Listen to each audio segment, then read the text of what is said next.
we were taken in the spring of '64, our regiment was, in the neighborhood of Petersburg. And while we were camped just north of Petersburg, General Grant began his invasion of that part of Virginia. We heard about it, and I remember very distinctly, one morning we heard that General Lee had crossed the James up north and was coming down the Turnpike Road in the direction of Petersburg, just near us. And the next morning, happening to look while I was on guard, across the James River, there we saw long lines of blue, the infantry of the Army and the United States flags on the other side of the James, coming down to beyond the mouth of the Appomattox River, where it flows into the James, in order to cross on the pontoon bridges, and thus begin the invasion of that part of Virginia and the state of Petersburg. Thus, I was not, I beg pardon, same God. I was not with that part of the army. My regiment was moved up north of Virginia, of Richmond, north of Richmond, and thus we guarded that city for several months while General Lee and General Grant were struggling there near Petersburg. While that was going on, there were some skirmishes, and one, small battle I was in. I was not in any of the larger battles, probably fortunately, maybe unfortunately. Well, General Howell commanded the General Lee's corps near Richmond, and I remember we were called up one day and took the Darbytown Road, and some mile or two, I don't know, we never counted distances or time in those days. We turned off from the road, main road, and went down a road through a wood.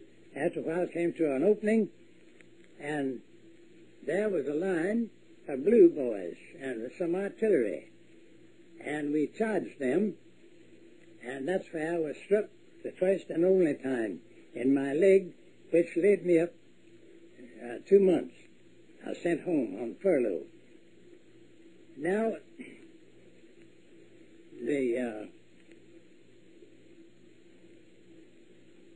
I want to bring in one or two little points there that might be of interest to some. We were around Richmond, my regiment was, all the time then, doing little or nothing, while that war was still going on, and after a while,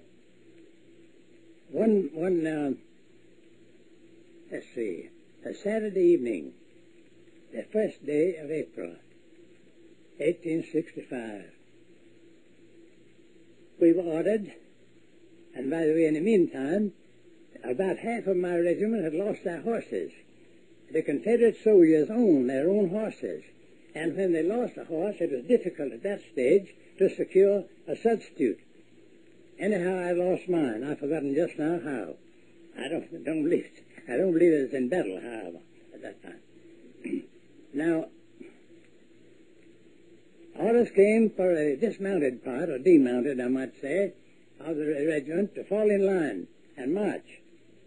We stopped on the way and spent the night. That was Saturday night. The next day was a beautiful day, Sunday.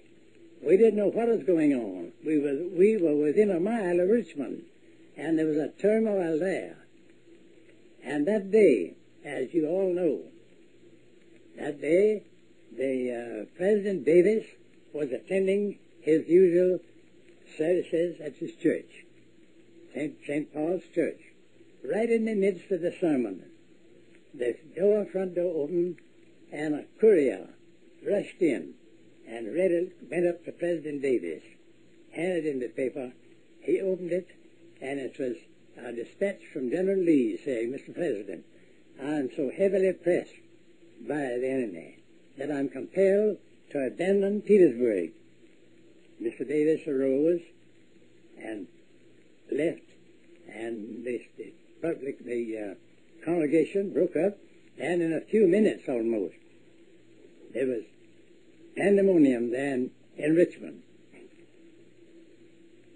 we marched out of Richmond early the next morning, on the 3rd, and started in a southeasterly direction.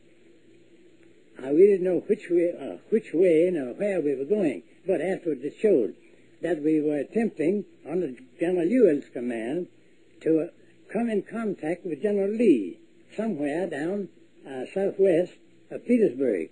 Well, the Federals under General Sheridan overtook us, our command of about 3,000, in Amelia County, Virginia, and after fighting several hours, why, General Ewell surrendered us, and thus I became a captive. I went to prison along with this command, and we landed in Point Lookout, Maryland, down here. And the day after we reached there, as a curious boy, I arose pretty early. We just gotten there the afternoon before. I arose pretty early and went out to see how things looked around in there. There were 20,000 of us, a large encampment. Happening to look across in one direction, I don't know which, well, there was a flagpole, and a flag on it just rising. I stopped and looked at it with curiosity. It stopped when it got halfway. Well, I knew what halfway flag on a pole meant. I looked at it. I thought, well, the rope that handles that flag must have a knot in it, and I'll see a man presently going up that pole to untangle it. I waited a whole minute, and I casually turned my face in another direction, and there was another flagpole with flag half-mast already. So I put my head in the tent. There were 5 or 6 others of us. I said, boys, there must be some big Yankee dead. I wonder who it can be. Of course, we had no means of knowing. And then we waited for about an hour. The sergeant blew a bugle. We, 150 of my company, fell in, and as soon as he finished calling our names, a number of us rushed up and said, Sergeant, what does the half flag mean? His face fell. He says, President Lincoln was shot last night. Well, the feeling, the variety of feeling that came over us 20,000 men in just that one. Of course, there were several other prisoners, as you know.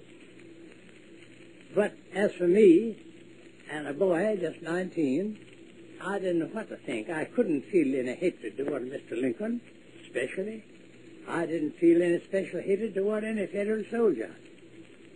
And when I began to think how kindly General Grant afterwards, on the 9th, well, this was just before, acted toward General Lee, I felt kindly toward him. Now, comes up the question of what we Southern soldiers fought for. My friends, as a boy of 16 and a half years old, I didn't think about any abolition of slavery. My mind wasn't developed enough to take in what the politicians had in mind, and hence there was no trouble as to the freedom of the slaves. About half of the niggers, of my father's niggers, left and went to Norfolk to be under, as they considered, protection, but another half, 40, 50 of them, remained there and cultivated the crops until after the war. The South did not fight for the preservation or extension of slavery. General Lee, as is well known, was making arrangements to free his negroes, and his father-in-law had already drawn up a part of his will, free his negroes. My friends, it was a great curse on this country that we had slavery, and I thank God that I did not bring up my boys and girls under a system of slavery under which I was brought under. What did you boys fight for then? Here's what a great many people do not know. That as a young man that way I couldn't understand it fully. But I look back now and see my part in it and saw what we struggled for. And that was for states' rights. For states' rights. And as many of you know, immediately after the war, the rights of the various states, well, especially in the South, were very much curtailed, if I may use that word,